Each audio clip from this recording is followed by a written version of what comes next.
kasi kagabi itong maliit na closet na ginagawa ko. Ayan o. Bali backboard na lang yan. Tsaka yung mga shelves. Mamaya siguro matatapos. Tapos yung mga pinto, saglit na lang yan. Ayan. Mamaya mabubuo ko to. May lilihain na naman si Black Ninja. Bali yung finish nito kamukha lang din nung unang ginawa natin. Duco finish na parang beige. Yan. Tapos wala na ako palang plywood na 1/4, kaya itong 1/2 na lang ginamit ko. Mas matibay. Yan. Napa yung dalawa. Pumasok na sana si Tata Rene ngayon. Magandang tanghali bayan. Nakakain lang namin. Grabe. Para akong hinahabol ng ipo-ipo kanina. Umalis ako kanina, bumili ako ng mga pang-ceiling. At ikaw mabuti ng malakas na ulan. Ayan o. Buti ka mo, mahina pa nung pagdating ko dito. Pagkababa namin, saka bumulusok. Ayan o.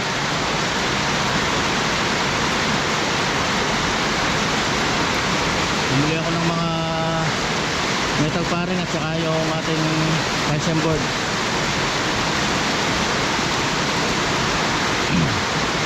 Napondohan na naman ng tubig yung slab niya. Napatuyo ko na pa naman. Pinalimas ko kahapon kay Calvo para matuyo, para ma-waterproof na sana natin. Kaso yan, umulan na naman. Yan ang mahirap.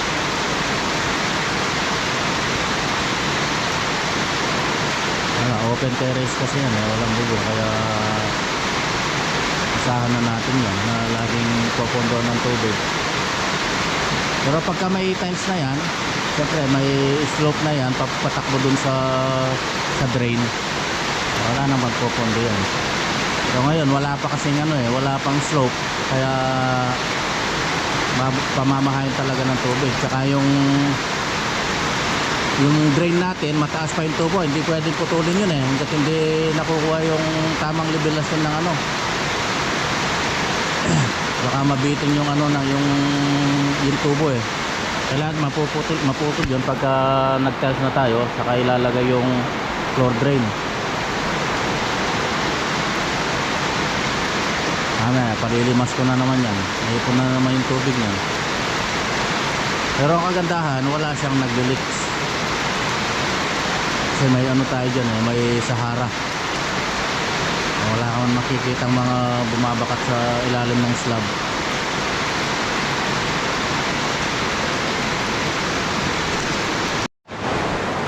Ayan ito yung tuyo. Ito yung tuyo yung ilalim. Wala mang yan, walang gapang na tubig. Ganda yung timplada natin sa sa Sahara. Tapos kanina ito, inayos ko na kanina. Ayan, may naidugtong ko na yung supply para dun sa taas. Tapos nilagyan ko rin ng gate valve. Ayan, may gate valve. Para pagka sakaling mag-aayos sila sa taas o kaya dito, magpapalit ng gripo, dito lang nila papatayin. Hindi na papatayin dun sa main dun. So, hindi mawawala ng supply yung sa loob.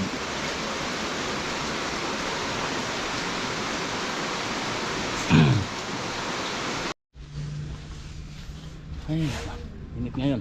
Kanina umulan, ngayon sobrang init. Toyota Raze. May kintab ba? Ayan, patapos na si Tata Rene dito sa baba. Sakto. Nakakalimutan yung groove sa taas, pinapalagyan pala ng groove. Malis kasi ako kanina, hindi ko nabantayan. Pagbalik ko tapos na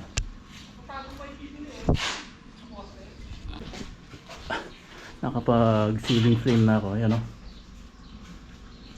So, nakalimutan ko yung mga W clip nasa bahay. Hindi ko malagyan ng hanger. Bukasan lang, tapos makakapag na ako bukas. Pag-stila na ako ng electrical. Lalagyan ko na ng abang para masaraduhan na. Pag nasaraduhan yan, pintor na ang kailangan.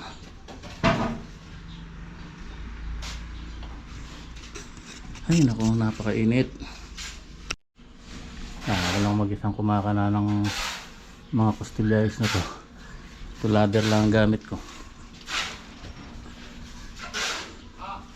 Solo-solo muna kami ngayon. Tapos modern nga pala ulit ako ng buhangin. Ayan, oh. Isang kobe ko. Hindi nala may gitisa. Oh. Diba? May dagdag pa.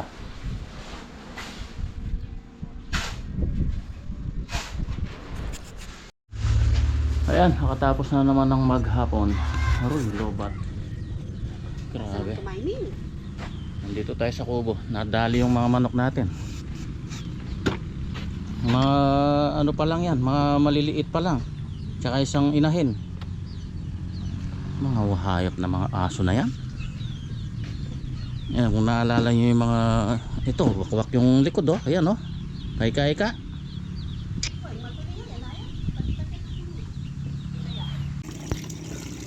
Bali, ilan lahat yan? 5?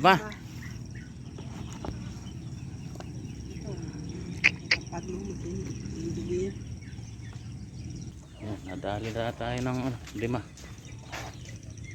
Napabili tuloy ako ng baril na airgun. Matagal ko nang gustong tirahin talaga yung mga asa. Wala lang akong baril talaga eh. Sinayupak ng mga aso na yan. Yan, oh, kawawa yung mga manok yan. May sisiw to na akay-akay kaya ayan, oh, tingnan nyo yung likod. Puro sugat.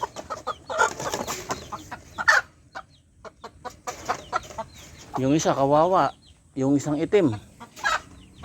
Tapos yung isang tandang na itim, yung tacho natin. Yun, oh.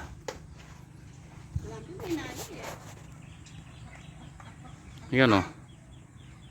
Sana makasurvive.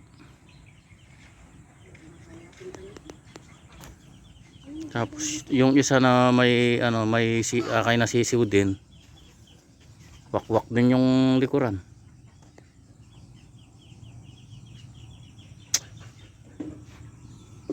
Walang iya talaga.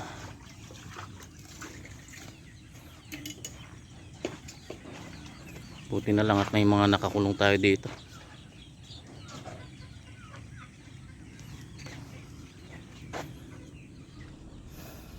Tara na. Good morning. Ulim-lim, ah. 5:35 na. Tingnan natin yung mga manok natin. Ngayon naman ito, oh, wasak yung ayun ako. Buti ito medyo malakas-lakas yung mahina yung tandang na itim.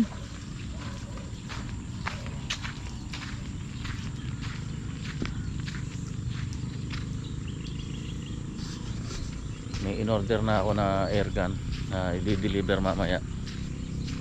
Hindi mamaya hanggang bukas. Naghahatid tayo. Hinabog ko kahapon yung mga aso, nakita ko. Umikot ako doon pala yun, oh. Doon sa bahay doon. Ano rin pala sa kanila, perwisyo din pala sa kanila. Parang pinabayaan na nila kung sinong makadali, mas maganda raw.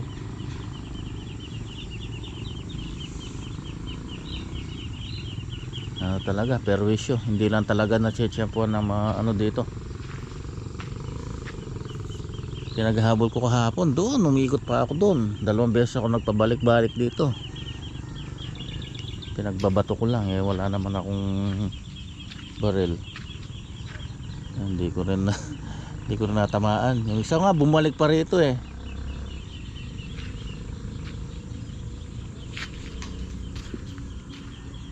Ang bango ng bulaklak, ang daming bunga, oh.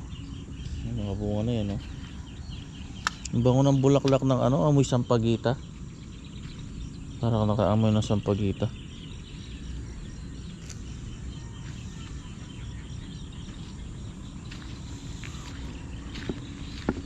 Yung isang, yung tandang, kinulong muna namin dito ni Mahal.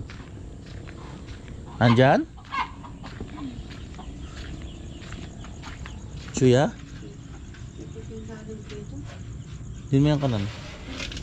Nakaka-recover pa yan. Ang ganda pa namang maglahi nung tandang na yon. Ito yung isa, oh, yun, oh, paika-ika. Wakwak yung gulot. Wakwak yung likod.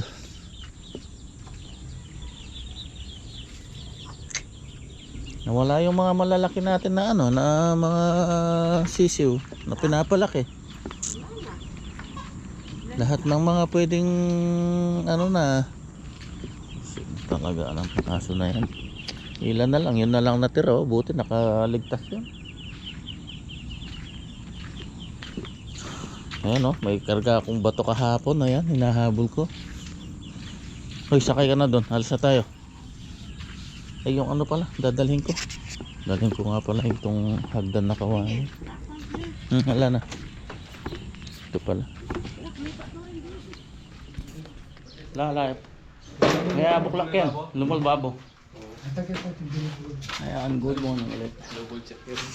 Nagwa-wiring na ako. May nailusot na ako mga ano, wire. Nalagyan ko na rin ng hanger. Ayan, ito na lang natitira. Yung maliit. Saglit lang naman yan. Yan, tapos na yung plastering dito. Nakakanto na lang na itatarin na yung taas.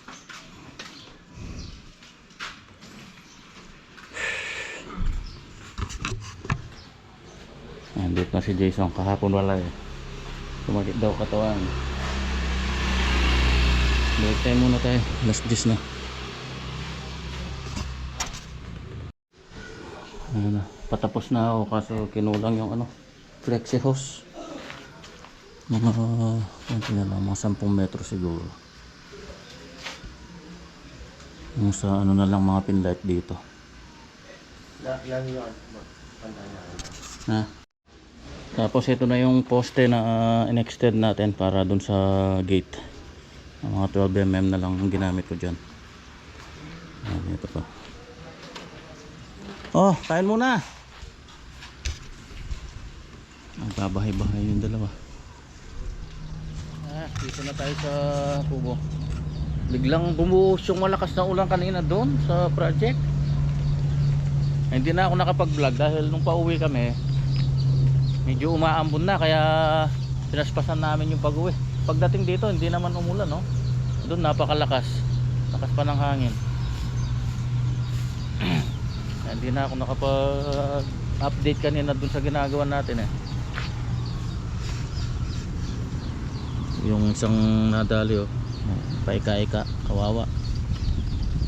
Bumalik pang araw yung mga aso, sabi ni Mahal. 2 beses daw bumalik kanina. Buti ka mo, nagbantay siya dito. Kung hindi, nadali na naman yung mga ibang manok natin dito. Okay, konting ano na lang, na-ship na yung in-order kong baril. Baka bukas darating yun. May pang-ano na tayo.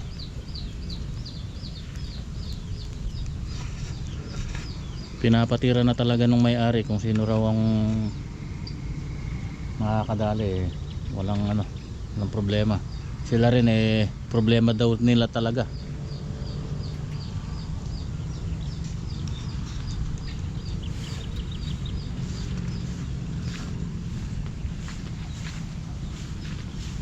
Hindi rin nila mahuli dahil sobrang ilap, tsaka hindi na umuwi daw. Dito na, pag-gala-gala na lang dito sa baryo. Asong gala.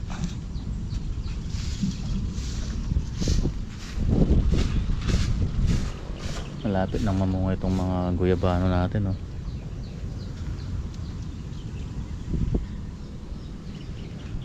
Ang dami niyang pinunlak na yun. Tatlo lang yung nabuhay. Ito yung isa. Humapa ito. Tinalihan ko lang.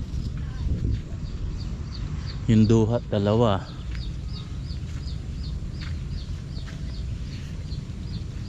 Ang bango ng ano, ng bulaklak ng kalamansi. Mahalimuyak. Parang oh, para sa pagita. Ang dami na lang bulaklak oh. Yan oh, matutuloy lahat yan oh. Ang dami oh. Sunod-sunod.